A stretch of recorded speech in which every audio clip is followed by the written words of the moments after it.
Hello everyone. Welcome to the revision class of Indian Polity for Delhi police constable. आप सभी का Delhi police constable की revision class में हार्दिक स्वागत है। फ्रेंड्स, आज हम constitutional and non constitutional bodies का रिवीजन कर रहे हैं, जिससे एग्ज़ाम में आपको 1 से 2 क्वेश्चन देखने को मिलते ज़रूर हैं। तो आखिर एग्जामिनर इस टॉपिक से क्वेश्चन कहाँ से उठाता है? एग्जामिनर आपसे जानना चाहता है कि जो कॉन्स्टिट्यूशनल बॉडीज़ हैं या नॉन कॉन्स्टिट्यूशनल बॉडीज़ हैं, उसमें आखिर कॉन्स्टिट्यूशनल या नॉन कॉन्स्टिट्यूशनल बॉडी का आर्टिकल कौन सा है, आर्टिकल नंबर कौन सा है। सेकंड, वो आपसे जानना चाहता है कि उस बॉडी का स्ट्रक्चर कैसा है, मतलब कि उसके मेंबर्स का अपॉइंटमेंट कैसे होता है और उसके मेंबर्स का टेन्योर कितना रहता है। उस बॉडी में जो मेंबर्स हैं उनका रिमूवल कौन कर सकता है। अगर उस बॉडी के मेंबर्स अगर रिज़ाइन करना चाहें तो वो अपना रेजिग्नेशन किसको देंगे। अगला, पोस्ट टेन्योर अपॉर्चुनिटीज़, मतलब कि रिटायरमेंट के बाद क्या उनका रीअपॉइंटमेंट हो सकता है। अगर रीअपॉइंटमेंट नहीं हो सकता है तो क्या वो अदर सर्विसेज ज्वाइन कर सकते हैं, ये आपसे एग्जामिनर जानना चाहता है। अगला, आपसे जानना चाहता है कि जो भी कॉन्स्टिट्यूशनल या नॉन कॉन्स्टिट्यूशनल बॉडीज़ हैं उनका फंक्शंस क्या है, साथ ही साथ वह अपनी रिपोर्ट कौन सी बॉडी को सबमिट करता है। ये 6-7 क्वेश्चन हैं जहाँ से हर कॉन्स्टिट्यूशनल और नॉन कॉन्स्टिट्यूशनल बॉडी के क्वेश्चन फ्रेम होते हैं। तो नीचे इन सभी एरियाज़ के बारे में हम सब डिटेल से डिस्कशन करेंगे कि आखिर कॉन्स्टिट्यूशनल और नॉन कॉन्स्टिट्यूशनल बॉडीज़ में इन सभी क्वेश्चंस के आंसर आपको मिल सकते हैं कि नहीं। अगर आपको ये टॉपिक्स कवर हो जाएंगे तो आपका क्वेश्चन डन हो जाएगा, गारंटी है। तो आइए स्टार्ट करते हैं। हमारी कुछ कॉन्स्टिट्यूशनल बॉडीज़ होती हैं और कुछ नॉन कॉन्स्टिट्यूशनल बॉडीज़ होती हैं। फ्रेंड्स, ये उनकी लिस्ट है। अगर हम देखें कॉन्स्टिट्यूशनल बॉडीज़ में आपका इलेक्शन कमीशन ऑफ इंडिया आता है, जो कि आपके आर्टिकल नंबर 324 में दे रखा है। अगला है आपका union public service commission. Friends, ये आपके आर्टिकल 315 से लेकर 323 में दे रखा है। अगला है एसपीएससी, मतलब कि स्टेट पब्लिक सर्विस कमीशन। ये भी आपको आर्टिकल नंबर 315 से 323 में ही दे रखा है। अगला है फाइनेंस कमीशन ऑफ इंडिया, ये आर्टिकल 280 में दे रखा है आपको। इसके बाद आपका आता है जीएसटी काउंसिल, जो कि आपके 279 ए में दे रखा है। अगला आता है national commission for schedule caste, ये आपको आर्टिकल 338 में दे रखा है। Then national commission for schedule tribe 338 A में दे रखा है। And NCBC, national commission on backward classes, ये आपको 338 बी में दे रखा है। फ्रेंड्स, ये कॉन्स्टिट्यूशनल अमेंडमेंट एक्ट के बाद जोड़ा गया था, जिसके बारे में हम नीचे जानेंगे। अगला है commission for linguistic minorities. Friends, ये आपको आर्टिकल नंबर 350 बी में दे रखा था और ये 7th कॉन्स्टिट्यूशनल अमेंडमेंट एक्ट 1956 के बाद आपके कॉन्स्टिट्यूशन में जोड़ा गया था। तो ये आपको याद रखना है। अगला आर्टिकल है कैग के बारे में, मतलब कि controller and auditor general of India के बारे में। ये आपको आर्टिकल नंबर 148 में दे रखा है। अगली कॉन्स्टिट्यूशनल बॉडी है अटॉर्नी जनरल ऑफ इंडिया। इसके बारे में आपको आर्टिकल नंबर 76 में गिवन है। Then advocate general of state, इसके बारे में आपको आर्टिकल नंबर 165 में गिवन है। तो यह इनकी लिस्ट थी, जिनके अगर कुछ नहीं तो आपको आर्टिकल्स तो पता ही होने चाहिए। वैसे क्वेश्चन आजकल जैसे फ्रेम किए जा रहे हैं तो इनसे डिटेल में इनकी डिटेल डिस्कशन भी आपसे वो पूछता है। कुछ चीज़ें ऐसे उठा लेगा और पूछेगा कि ये क्या इस कॉन्स्टिट्यूशन बॉडी का फीचर है या फिर नहीं है। ऑप्शन दे देगा, आपको बताना पड़ेगा। तो अगर आपको डिटेल में नहीं पता होगा तो आपका क्वेश्चन गलत हो जाएगा। ऊपर ऊपर की सतही बातें, अब वो ज़माना चला गया कि वहाँ से क्वेश्चन आता था, तो आपको डीप में भी पढ़ना पड़ेगा।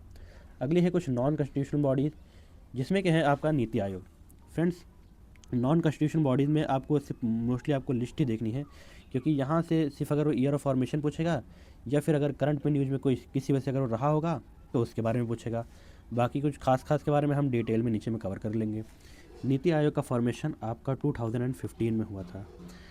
ऐसे ही आपका एनएचआरसी, मतलब कि नेशनल ह्यूमन राइट कमीशन का फॉर्मेशन आपका 1993 में हुआ था। State human right commission, state human right commission का आपका जो फॉर्मेशन है वो भी 1993 में हुआ था। अगला है आपका central vigilance commission. Central vigilance commission एक स्टैट्यूटरी बॉडी है फ्रेंड्स, जो कि संथानम कमेटी की रिपोर्ट के बाद आपका इस्टेब्लिश की गई थी 1964 में। ये आपको याद रखना है कि ये स्टैट्यूटरी बॉडी है। उसके बाद अगला है आपका सेंट्रल इन्फॉर्मेशन कमीशन CIC का फॉर्मेशन आपका 2005 में हुआ था। अगला है NIA आपका जो भारत में मुंबई अटैक हुआ था उसके बाद इसका फॉर्मेशन हुआ था NIA का। और आपका लोकपाल और लोकायुक्त भी आपकी नॉन कॉन्स्टिट्यूशनल बॉडीज़ हैं। फ्रेंड्स, आपको याद रखना है कि आपकी लोकपाल और लोकायुक्ता भी नॉन कॉन्स्टिट्यूशनल बॉडीज़ हैं, जो कि लोकपाल एंड लोकायुक्ता एक्ट 2013 के बाद ये बॉडीज़ फॉर्म करी गई थी। तो ये आपको याद रखना है। नॉन कॉन्स्टिट्यूशनल बॉडीज़ के मेनली आपको ईयर तो पता ही होने चाहिए। और इसमें मैंने आपको बताया CVC के बारे में कि CVC आपका संथानम कमेटी की रिपोर्ट के बाद लागू किया गया था। तो ये आपको यहाँ याद रखना है। ठीक है फ्रेंड्स, तो अब हम ऊपर दिए गए कॉन्स्टिट्यूशनल बॉडीज़ के बारे में जो कुछ इंपॉर्टेंट है उनके बारे में कुछ डिटेल में जानेंगे। तो इसको आपको बिल्कुल स्किप नहीं करना है। फ्रेंड्स, आपका इस समय इलेक्शन कमीशन ऑफ इंडिया बहुत न्यूज़ में है। आप सभी जानते हैं कि इस समय इंडिया में SIR हो रहा है, मतलब कि स्पेशल इंटेंसिव रिवीजन की प्रक्रिया बहुत तेज़ी से चल रही है, जो कि आपके बिहार, उसके बाद उत्तर प्रदेश और अब पूरे देश में लागू होने जा रही है। तो इसी वजह से आपका इलेक्शन कमीशन ऑफ इंडिया बहुत ज़्यादा न्यूज़ में है। तो इससे आपका क्वेश्चन पूछ सकता है। तो इलेक्शन कमीशन ऑफ इंडिया के बारे में क्या जानना है आपको, कि इसको आपके आर्टिकल नंबर 324 में गिवन है।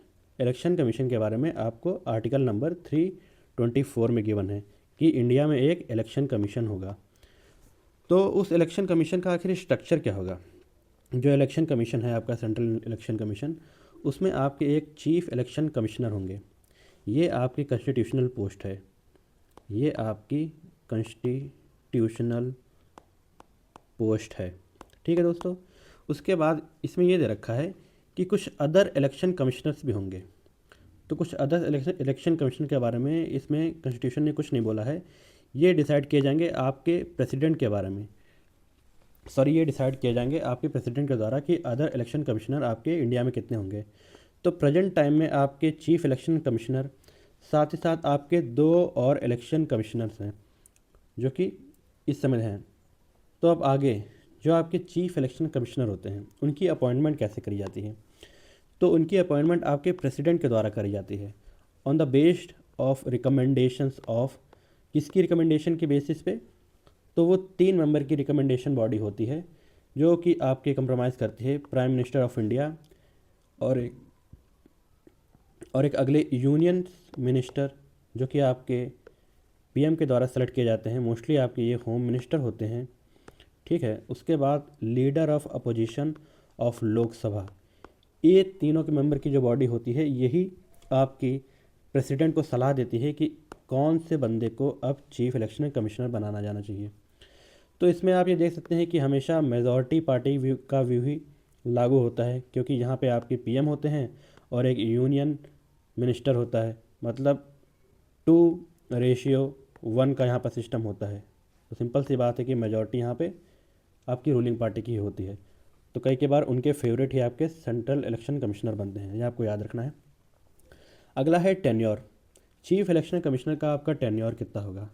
तो CEC और अदर इलेक्शन कमिश्नर का आपका जो टेन्योर होता है वो 6 ईयर्स हो सकता है, या फिर आपका 65 ईयर्स ऑफ एज, जो भी वो पहले प्राप्त कर लें, जो भी पहले वो अचीव कर लेंगे वो माना जाएगा, विच एवर इज़ अर्लियर। अगर वो 65 साल के पहले हो जाते हैं तो आप वो रिटायर हो जाएंगे। अगर वो 65 साल के नहीं हो पाते हैं और अगर 6 साल उनका कार्यकाल कंप्लीट हो जाता है तो वो रिटायर हो जाएंगे।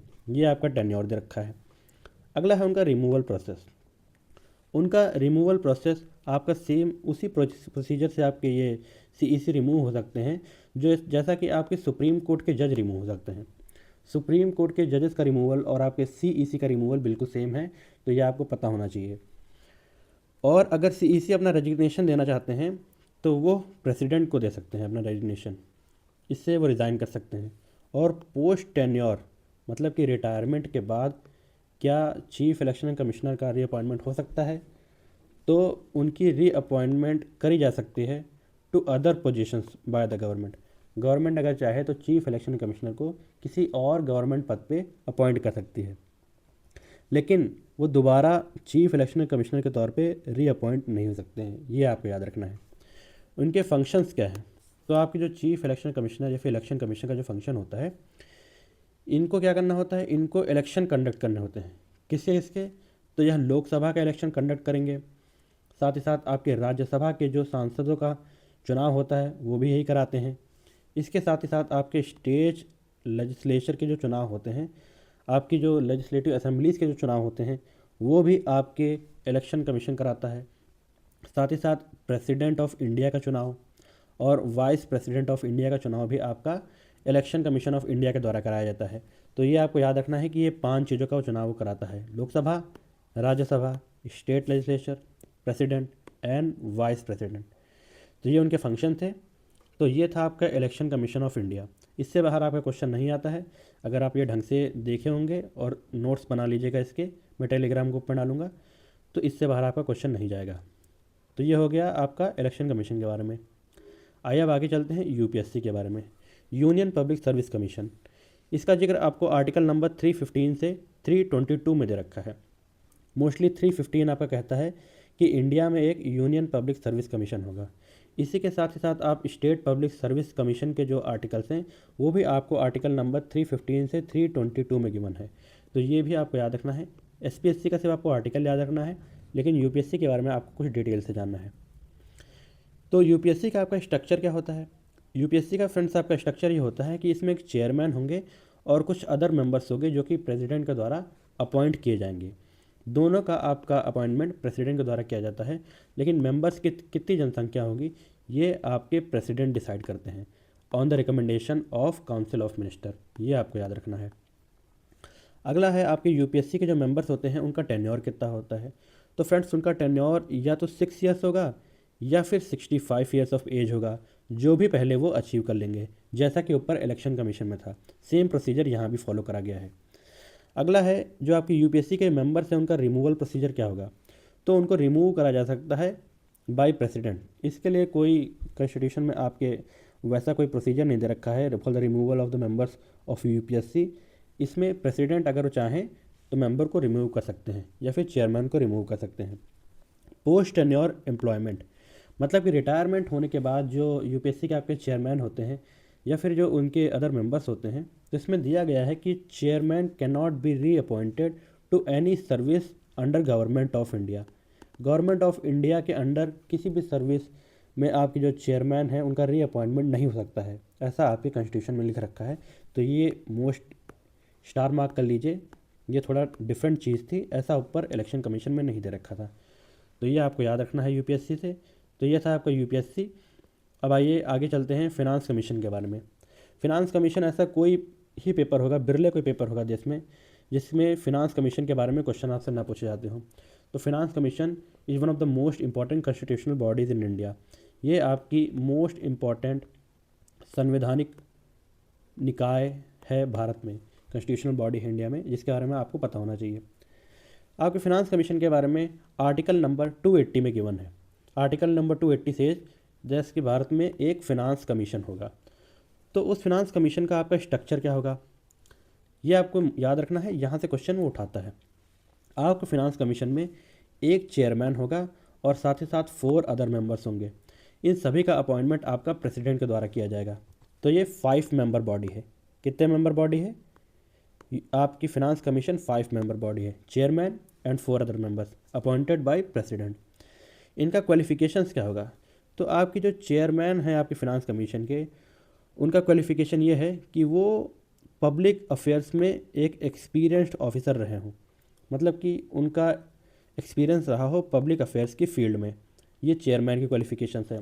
4 अदर मेंबर्स की क्वालिफिकेशंस ये हैं कि उनमें से एक हाई कोर्ट का जज होना चाहिए, रिटायर्ड जज हाई कोर्ट का होना चाहिए, तो फिनांस कमीशन का मेंबर बन सकता है।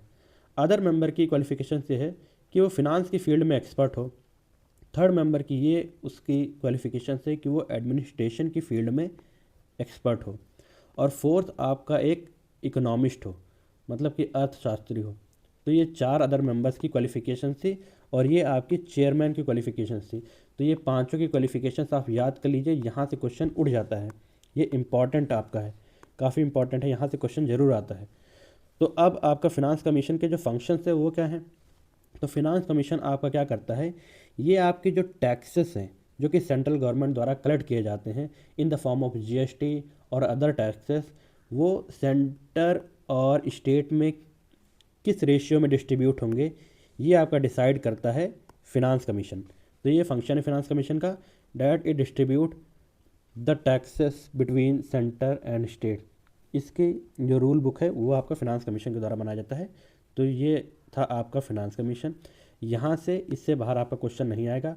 बस आपको कमेंट सेक्शन में ये बताना है कि करंट टाइम में आपका कौन से नंबर का फिनांस कमीशन इस समय रनिंग में है, कौन से नंबर का है और उनके चेयरमैन कौन है। साथ ही साथ आपको ये बताना है कि जो आपका जो फर्स्ट फिनांस कमीशन था वो कब आया था और उसके चेयरमैन कौन थे।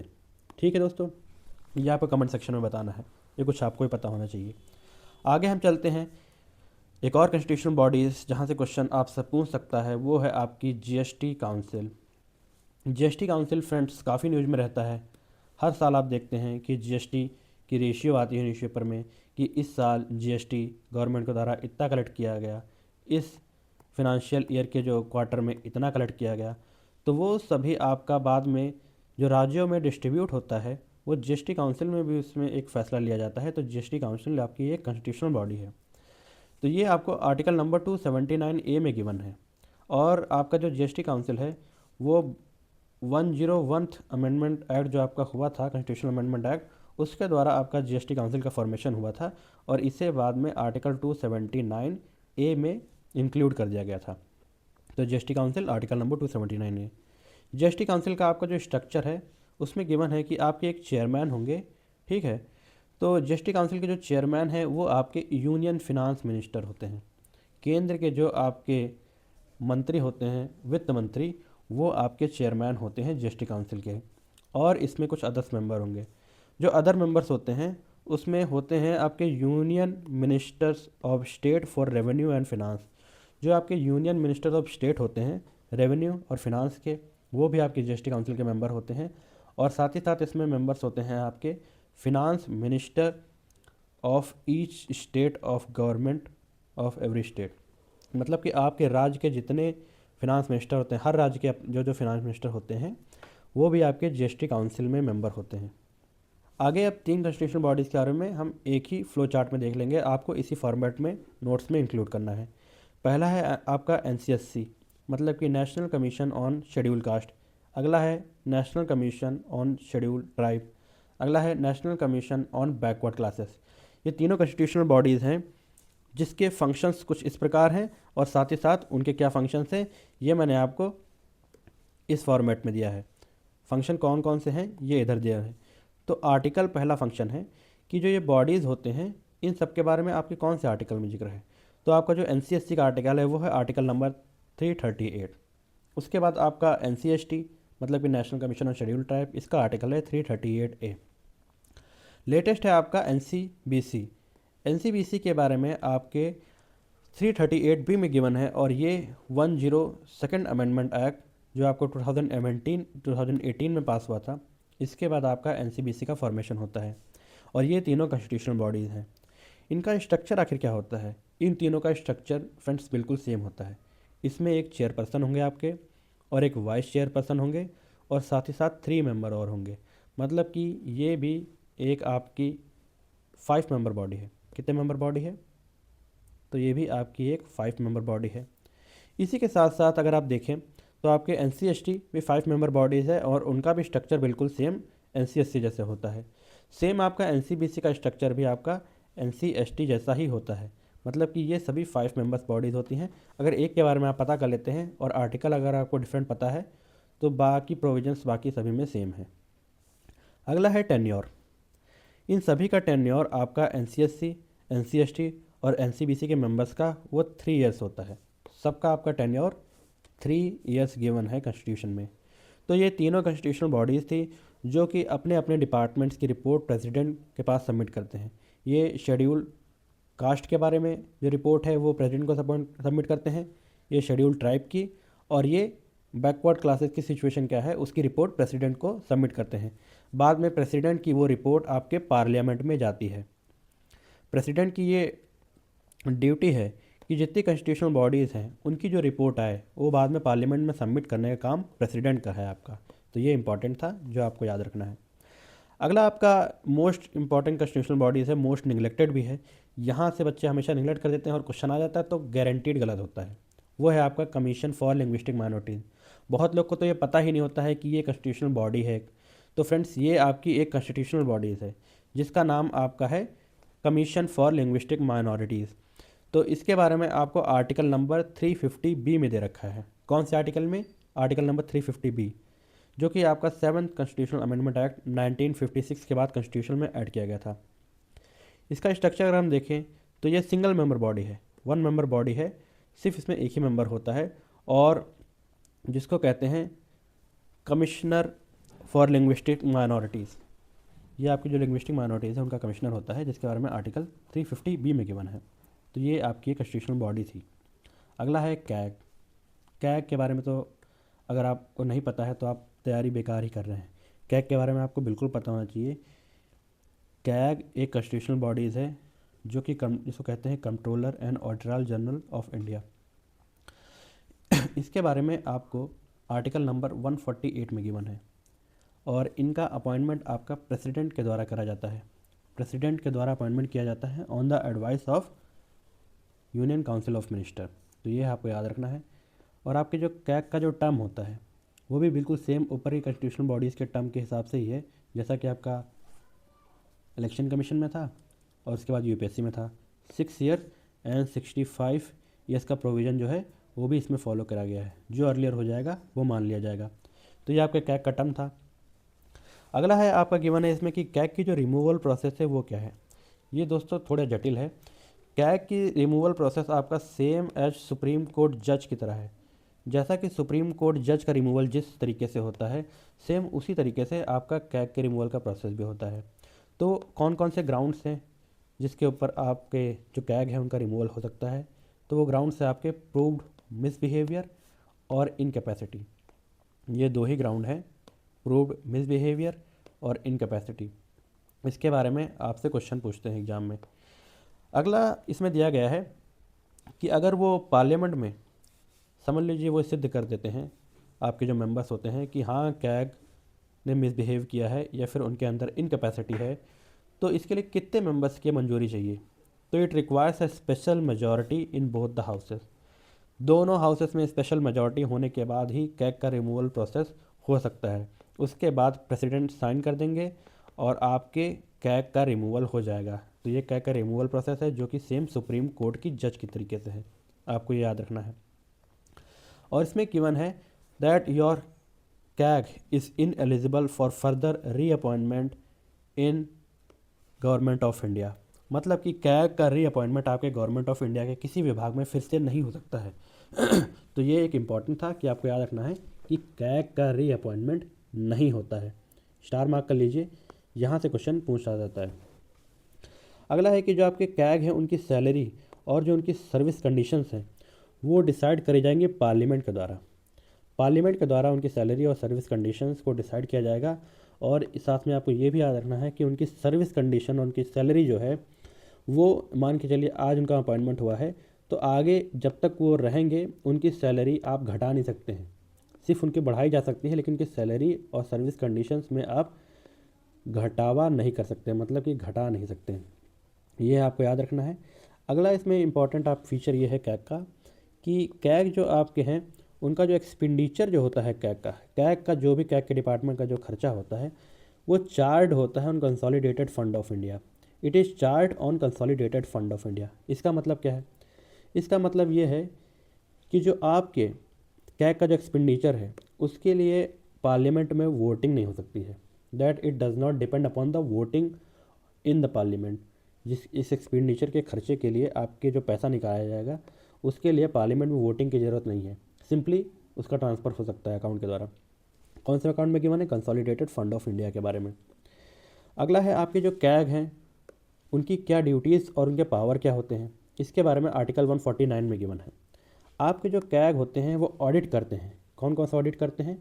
Accounts of the union of India, Bharat सरकार के जितने भी अकाउंट होते हैं उनका ऑडिट आपको कैग के द्वारा करा जाता है। साथ ही साथ जो भी एक्सपेंडिचर आपके कंसोलिडेटेड फंड ऑफ इंडिया से होते हैं उसका आपको जो ऑडिट होता है वो कैग के द्वारा करा जाता है। साथ ही साथ कंटिजेंसी फंड ऑफ इंडिया और public accounts fund of India, इन तीनों का आपका जो निरीक्षण है या फिर ऑडिट है वो कैग के द्वारा करा जाता है। साथ ही साथ हर स्टेट का consolidated fund of state, contingency fund of state and public accounts of state का आपका ऑडिट कैग के द्वारा ही किया जाता है। और साथ ही साथ कैग आपकी गवर्नमेंट कंपनीज और पीएसयूज जो गवर्नमेंट के अंडर में है उनका ऑडिट करते हैं। तो कैग अपनी रिपोर्ट किसको सबमिट करते हैं? तो कैग अपनी रिपोर्ट होते हैं वो प्रेसिडेंट को सबमिट करते हैं, और साथ ही साथ जिस स्टेट की वो ऑडिट कर रहे हैं उस स्टेट को गवर्नर को ऑडिट देते हैं, रिपोर्ट देते हैं। तो प्रेसिडेंट का काम होता है कि उस रिपोर्ट को वो पार्लियामेंट में टेबल करे, और आपके गवर्नर का काम होता है कि उस रिपोर्ट को वो स्टेट लेजिस्लेचर में सबमिट करे, और साथ ही साथ उसकी एक कॉपी आपको प्रेसिडेंट को दे और प्रेसिडेंट उसे पार्लियामेंट में सबमिट करे।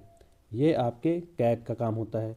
तो ये आपकी कैग थे जहाँ से क्वेश्चन इंपॉर्टेंट एग्जाम में आपसे पूछे जाते हैं। मैंने कैग सब पूरे अच्छे तरीके से कवर करा लिया आपको, बस आपको इसे रिवाइज कर लेना है एक बार और। अगला कॉन्स्टिट्यूशनल बॉडी है आपका, वो है attorney general of India. Attorney general के बारे में आपको आर्टिकल 76 में गिवन है। इनका अपॉइंटमेंट प्रेसिडेंट के द्वारा करा जाता है। क्वालिफिकेशंस आपकी जो अटॉर्नी जनरल की है वो क्या होते हैं? अटॉर्नी जनरल आपके हाईएस्ट लॉ मेंबर होते हैं जो कि गवर्नमेंट ऑफ इंडिया के होते हैं। साथ ही साथ वो लीगल एडवाइज़र भी होते हैं गवर्नमेंट ऑफ इंडिया के, और भारत सरकार द्वारा जितने भी आपके लॉ सूट्स फाइल होते हैं या फिर किसी के द्वारा गवर्नमेंट के अगेंस्ट लॉ सूट फाइल करे जाते हैं उन सभी का मुकदमा आपके अटॉर्नी जनरल ऑफ इंडिया के द्वारा लड़ा जाता है। इन्हीं के अंडर कुछ और लॉ मेंबर्स होते हैं जो अटॉर्नी जनरल की हेल्प करते हैं। ठीक है फ्रेंड्स, तो आपके अटॉर्नी जनरल के बारे में था। उनकी क्वालिफिकेशन क्या है? डैट वो किसी हाई कोर्ट के जज रहे हो मिनिमम 5 साल के लिए। किसी भी हाई कोर्ट के वो जज अगर 5 साल के लिए रहे होंगे तो वो आपके एलिजिबल हैं अटॉर्नी जनरल ऑफ इंडिया बनने के। और साथ ही साथ वो किसी हाई कोर्ट में एडवोकेट रहे हों फॉर 10 ईयर्स, या फिर सुप्रीम कोर्ट में आपके सुप्रीम कोर्ट में आपके जो एडवोकेट होते हैं अगर वो 10 साल के लिए वो सुप्रीम कोर्ट में भी एडवोकेट अगर वो हैं तो वो आपके एलिजिबल होते हैं अटॉर्नी जनरल ऑफ इंडिया बनने के। साथ ही साथ वो एक डिस्टिंग्विश्ड जूरिस्ट हो in the eyes of president. अगर ये तीनों में से वो एक क्राइटेरिया भी फॉलो करते हैं तो गवर्नमेंट उन्हें चाहे तो अटॉर्नी जनरल ऑफ इंडिया बना सकती है। और आपको याद रखना है कि आपके जो अटॉर्नी जनरल होते हैं that he is a part of union executive, वो यूनियन एग्जीक्यूटिव का एक पार्ट होते हैं। तो आपके अटॉर्नी जनरल का फंक्शन क्या होता है? अटॉर्नी जनरल का फंक्शन आपका ये होता है कि वो एक लीगल एडवाइज़र होते हैं गवर्नमेंट ऑफ इंडिया के, जैसा कि मैंने आपको बताया था, और भारत सरकार के जितने भी केसेस होते हैं वह अटॉर्नी जनरल लड़ते हैं। आर्टिकल 88 में गिवन है डैट कि आपका जो अटॉर्नी जनरल ऑफ इंडिया होता है उनके पास राइट होता है कि वो पार्लियामेंट में बोल सकें। पार्लियामेंट के किसी भी सदन में उनको स्पीकिंग का राइट होता है, और साथ ही साथ वो जो पार्लियामेंट की प्रोसीडिंग्स होते हैं उसमें भी पार्टिसिपेट कर सकते हैं, ऐसा राइट उनको दिया गया है। और अगर उन्हें किसी कमेटी का अगर मेंबर बनाया गया है, कोई भी आपकी जो कमेटी जैसे कि पब्लिक अकाउंट्स कमेटी, अलग अलग तरीके की और कमिटीज़ होती हैं, अगर उनका मेंबर बनाया गया है आपको ये अटॉर्नी जनरल ऑफ इंडिया का, तो उस कमेटी में वो एज अ मेंबर ज्वाइन कर सकते हैं। लेकिन एक कंडीशन है, ना तो वो पार्लियामेंट वोट कर सकते हैं और साथ ही साथ ना ही वो जिस कमेटी के मेंबर हों उसमें वोट कर सकते हैं। बस उनको बोलने का अधिकार होता है, इसीलिए ये इनका फंक्शन है। तो ये अटॉर्नी जनरल ऑफ इंडिया के बारे में था। आपको याद रखना है कि वो वोटिंग का अधिकार उनको नहीं होता है। अगला है, आप यहाँ से आपकी जितनी कॉन्स्टिट्यूशनल बॉडीज़ हैं वो समाप्त होती हैं। इन्हीं में से क्वेश्चन हमेशा आता है। बस ये इंपॉर्टेंट कुछ प्रोविजंस थे जो आपको पता होने चाहिए थे। ये इंपॉर्टेंट प्रोविजंस थे जहाँ से आपके क्वेश्चन पूछे जाते हैं, और इसी के बारे में मैंने कुछ डिटेल से नीचे बताया है, तो आपको रिवाइज कर लेना है। आइए अब आगे चलते हैं कुछ नॉन कॉन्स्टिट्यूशनल बॉडीज़ जो न्यूज़ में रहती हैं और जहाँ से क्वेश्चन पूछता ही पूछता है। एक इसमें से है जिसमें से क्वेश्चन गारंटी है पूछा जाता है, और अक्सर बच्चे इसमें कन्फ्यूज होते हैं कि आपका NHRC एक कॉन्स्टिट्यूशनल बॉडी है या फिर वो एक नॉन कॉन्स्टिट्यूशनल बॉडी है। तो आपको ये याद रखना है कि आपका NHRC स्टैट्यूटरी बॉडी है या फिर एक नॉन कॉन्स्टिट्यूशनल बॉडी है। तो आपका नॉन कॉन्स्टिट्यूशन या स्टैट्यूटरी बॉडी का मतलब क्या होता है कि वह ओरिजिनल जो आपका कॉन्स्टिट्यूशन था, ओरिजिनल कॉन्स्टिट्यूशन या फिर आपका जो प्रेजेंट फॉर्म में जो कॉन्स्टिट्यूशन है उसमें उनका कोई जिक्र नहीं है। मतलब कि उनका इस्टेब्लिशमेंट आपका गवर्नमेंट के लॉ के द्वारा या फिर गवर्नमेंट के एक नियम के द्वारा उनका फॉर्मेशन हुआ है। इसी में आपका NHRC ये कौन सी है, ये आपकी स्टैट्यूटरी बॉडी है, मतलब कि लॉ के द्वारा इसमें फॉर्मेशन किया गया है NHRC का। ये एक नॉन कॉन्स्टिट्यूशनल बॉडी है जो कि इस्टेब्लिश हुई थी 1993 में। स्टेट ह्यूमन राइट कमीशन भी आपके 1993 में इनका फॉर्मेशन हुआ है, HSRC का। ठीक है फ्रेंड्स, NHRC का 1993 में फॉर्मेशन हुआ है। इनके फंक्शंस ये होते हैं कि ये भारत में ह्यूमन राइट्स का प्रोटेक्शन करते हैं, that it protects the human rights in India. इनके कंपोजिशन आपसे पूछे जाते हैं एग्जाम में कि इनके जो मेंबर्स होते हैं इनका कंपोजिशन आखिर क्या क्या होता है। तो इसमें आपके एक चेयरमैन होते हैं और 5 अदर मेंबर होते हैं। इसका मतलब ये पहली बात तो ये कि एक 6 मेंबर बॉडी होती है। कितने member body? 6 member body, chairman plus 5 other member. Chairman की क्वालिफिकेशंस हैं कि या तो वो retired chief justice of India होने चाहिए या फिर सुप्रीम कोर्ट के कोई जज जो आपके रिटायर हुए हों वही आपके चेयरमैन बन सकते हैं NHRC के। इनके जो 5 अदर मेंबर्स होते हैं उनके कुछ मेंबर्स की क्वालिफिकेशंस इस प्रकार है that it could include a sitting और रिटायर्ड जज of supreme court. Supreme court के आपके सिटिंग या फिर रिटायर्ड जज आपके NHRC के मेंबर बन सकते हैं। अगला मेंबर जो इसमें हो सकता है वो होते हैं आपके सिटिंग और रिटायर्ड जज chief justice of high court. मतलब कि आपके सिटिंग या फिर retired chief justice of high court of any state वो भी आपके NHRC के मेंबर हो सकते हैं। ये आपको याद रखना है। अगला इसमें से ये भी गिवन है कि उन 5 मेंबर्स में से जो अदर मेंबर्स होंगे उसमें से एक आपकी वुमेन होनी चाहिए। At least 1 women will be in NHRC। तो NHRC के ये कुछ चेयरमैन और अदर मेंबर्स के कंपोजिशंस के बारे में था, जहाँ से क्वेश्चन पूछता है, टेक्निकलिटी पूछता है आपसे एग्जाम में। ज़्यादा कुछ नहीं पूछेगा, ये बेनी में घुमा देगा और आप गलत कर देंगे। अगर आपको ये टेक्निकलिटी क्लियर है तो आपका क्वेश्चन कभी गलत नहीं होगा। ये नहीं किसी भी एग्जाम में अगर आएगा तो कभी गलत नहीं होगा। तो ये NHRC के बारे में आपको जानना था जहाँ से क्वेश्चन पूछा जाता था। और बाकी अगर अदर जो आपकी नॉन कॉन्स्टिट्यूशनल बॉडीज़ हैं उनका कोई ईयर भी अगर याद होगा तो भी चलेगा।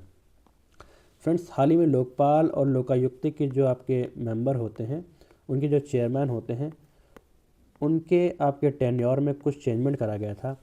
तो ये आपको कमेंट करना है कि लोकपाल और लोकायुक्त के आपके जो टेन्योर होता है वो क्या होता है, इसके बारे में आपको थोड़ा पता करना है। ये आपके लिए होमवर्क है।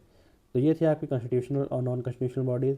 अगर आपने ये वीडियो बड़े ध्यान से देखी होगी तो मैं गारंटी देता हूँ कि आपका क्वेश्चन गलत नहीं होगा। इसी की PDF मैं टेलीग्राम ग्रुप में डाल दूँगा, आप वहाँ से डाउनलोड कर लीजिएगा। ये था कुछ कॉन्स्टिट्यूशनल और नॉन कॉन्स्टिट्यूशनल बॉडीज़ के बारे में। और अगली ही वीडियो में मैं ऐसे ही पॉलिटी की रिवीजन के साथ आपको फिर हाजिर होऊंगा। तो आपको अगर ये देख लेंगे तो आपके जो 6 या 7 क्वेश्चन जो पॉलिटी में आते हैं गारंटी है कि वो गलत नहीं होंगे। बस आपको मुझे फॉलो करना है। अगर आपको वीडियो अच्छी लगी तो इसे लाइक कीजिए एंड थैंक्स फॉर वॉचिंग। मिलते हैं नेक्स्ट वीडियो में।